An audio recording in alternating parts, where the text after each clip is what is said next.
Wie ich meine Geschichte fand. Gemütlich prasselt das Kaminfeuer im Ofen vor sich hin, während draußen fröhliche Schneeflocken ans Fenster schweben, um einmal kurz hineinzuwinken auf ihrer weiten Reise. Ich habe es mir in meinem Lieblingssessel bequem gemacht und schon die Füße hochgelegt. Die Schokoladenplätzchen werden noch eine halbe Stunde brauchen, bis sie fertig sind.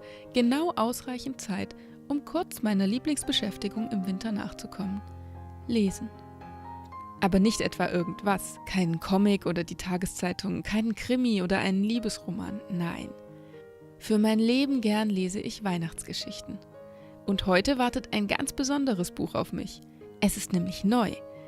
Naja, so neu auch wieder nicht. Ich habe es vor ein paar Tagen gebraucht gekauft, aus dem Antiquariat bei mir um die Ecke und jetzt endlich kann ich beginnen, es zu lesen. Von der ersten Seite an bin ich hin und weg. Bezaubernde kleine Bilder und wunderschöne, liebenswerte Figuren begleiten mich von Anfang an durch die Geschichten, sodass mir erst nach der zweiten oder dritten auffällt, wie der Teekessel leise zu quietschen begonnen hat. Naja, ein bisschen Zeit wird er wohl noch brauchen, bis das Wasser kocht, denke ich mir und lese das entfernt klingende Geräusch im Hinterkopf auch die nächsten Geschichten in einem Rutsch durch.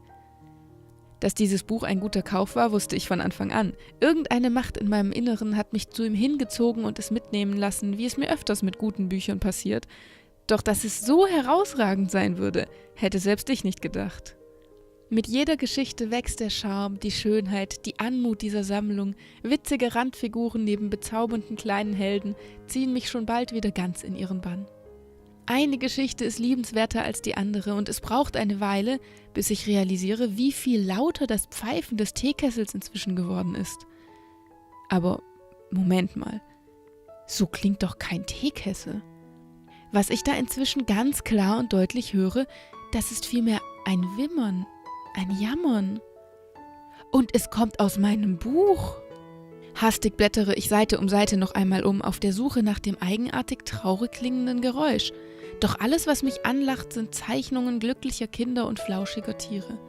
Ich blättere das ganze Buch eilig durch, einmal, zweimal, dreimal, ohne dem seltsamen Geräusch auf die Spur zu kommen, bis mich schließlich die Geduld verlässt. Wütend über die Störung packe ich das Buch an seinem Deckel und beginne es zu schütteln, sodass die Seiten flattern und tanzen. Sollte irgendein Scherzkeks eine singende Postkarte oder ähnlichen Unfug zwischen die Seiten gesteckt haben, müsste die spätestens jetzt auf meinen rot karierten Teppich purzeln.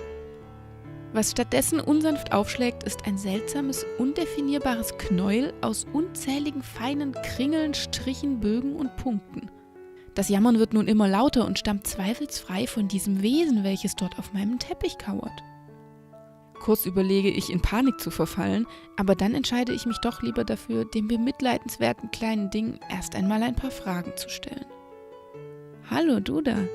Darf ich dich vielleicht fragen, wer du bist und was du in meinem Buch zu suchen hattest? Frage ich mit sanfter Stimme, während ich langsam in die Knie gehe. Erkennt man das denn wirklich gar nicht? Antwortet das Knäuel und seine Schluchzer werden jetzt noch lauter und herzzerreißender. Dicke, schwere Tränen kullern auf meinen Teppich und hinterlassen dort dunkle Flecken. Fast wie Tinte. Plötzlich habe ich eine Idee. Kann es sein, frage ich vorsichtig, dass du eine Geschichte bist? Müde vom vielen Weinen nickt das kleine Ding schwermütig und langsam erkenne ich in seiner formlosen Gestalt die Häufung unzähliger Buchstaben und Satzzeichen. Aber warum sitzt du dann hier auf dem Boden und weinst? Warum bist du nicht im Buch auf dem Papier wie deine Freunde? Erkundige ich mich und da beginnt die gefallene Geschichte endlich zu erzählen. Früher einmal, da haben wir einer Familie gehört, die hatte wirklich viele Kinder. Jedes Jahr an Weihnachten durfte jedes Kind sich eine Geschichte wünschen. Sie haben sich immer alle Geschichten gewünscht, alle außer mich. Die Kinder mochten mich nicht, weil ich keine fröhliche, bunte, witzige Weihnachtsgeschichte war, sondern eine kurze, holprig geschriebene, ohne Bild. Irgendwann wurden die Kinder zu alt für Weihnachtsgeschichten und sie gaben das Buch fort an jemand anderen, doch auch der las mich nie, genauso wie alle weiteren Besitzer. Sogar du hast mich vorhin überblättert. Es tut weh, so einsam zu sein. Ich bin eine Geschichte, doch was bin ich denn wert, wenn mich niemand lesen will? Ich kann mich schon selbst nicht einmal mehr an mich erinnern. So lange bin ich bereits unerzählt. Oh, ich wünschte, ich wäre niemals geschrieben worden. Da weint die kleine Geschichte wieder ganz herzzerreißend, sodass ich beinahe mitweinen muss. Wenn das mal kein schlimmes Schicksal für ein Stückchen Literatur ist. Aber irgendwie muss man ihr doch helfen können, murmle ich mehr zu mir selbst. Doch das arme kleine Ding reagiert nicht einmal mehr. Stumm und regungslos liegt es jetzt auf dem Boden. Ich weiß nicht, ob Geschichten schlafen können.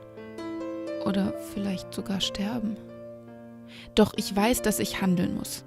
Den ganzen langen Tag grüble ich verzweifelt hin und her. Vergessen sind all die anderen wunderschönen Geschichten. Meine Schokoladenkekse sind schon lange schwarz, bis mir auf einmal ein Geistesblitz kommt. Natürlich, es ist doch so einfach. Entschlossen hebe ich die reglose kleine Geschichte auf und bette sie liebevoll auf meinen Schreibtisch. Hier und da zuckt einmal die Kurve eines J oder der Punkt eines kleinen I, doch alles in allem ist die kleine Geschichte absolut bewegungslos, was auch besser ist für das, was ich nun vorhabe. Behutsam nehme ich meinen Füller zur Hand und löse mit der Feder alle Buchstaben voneinander.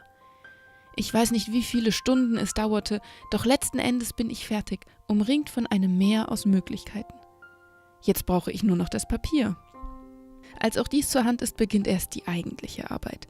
Her muss eine Weihnachtsgeschichte, die so schön und lustig, so zauberhaft und originell sein muss, dass sie bis in alle Ewigkeiten gelesen wird. Mühsam ordne ich Buchstabe um Buchstabe an, schiebe Punkte hin und her, lasse Lücken, setze Bindestriche, nur um kurz darauf wieder alles zu verwerfen und von vorn anzufangen. Ja, es ist mühsam. Und mehr als einmal will ich einfach alles hinschmeißen und wieder die fertigen, schönen, perfekten Geschichten lesen. Doch ich beiße mich durch. Und was am Ende entsteht, ist so viel besser als all die anderen Geschichten. Fertig. Jetzt muss ich nur noch die rote Schleife um den Buchrücken binden und dann halte ich meine ganz eigene persönliche Weihnachtsgeschichte in den Händen. Mit Bild und Happy End und sogar einem ganz eigenen Einband. Gesprochen hat sie seitdem nie wieder mit mir. Aber das muss sie auch gar nicht.